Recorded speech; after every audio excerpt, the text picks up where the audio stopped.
माझं नाव मनीषा कैलास झाले. आम्ही राहायला डिलक्स पार्कमध्ये आहे.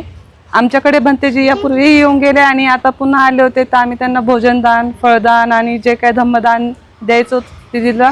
भंतेजी आल्यानंतर आम्हाला खूप चांगलं वाटलं. तिथलं वातावरण खूप प्रसन्न होतं. अगदी असं नेहमी यावं आणि नेहमी काही ना काही आम्ही वेगळ्या पद्धतीनं आणखीन त्यांचं स्वागत करावं आणि जे काही दान देता येईल आपल्या स्वइच्छेने ते करावं नेहमी. तर तुम्ही त्यासाठी कसं प्रिपेअर केलं त्याबद्दल? मी आज कॅप्सिकमची भाजी बनवली होती आणि राईस, कारण भंतेजी पोळी वगैरे घेत नाहीत म्हणून राईस त्यांच्यासाठी हे बनवलं होतं. आणि बाकी फळं, ब्लँकेट्स, ड्रायफ्रूट्स ह्या सर्व गोष्टी दिल्या. राईस, तेल पॅकेट, त्यांना जे लागतं ह्या गोष्टी दिल्या. आणि आम्ही पनीरची भाजी केली होती. जसं की ताईने सांगितलं चपाती वगैरे ते खात नाही, तर राईस आणि पनीरची भाजी बनवली होती त्यांच्यासाठी. Thank you so much. थँक्यू. जय भीम.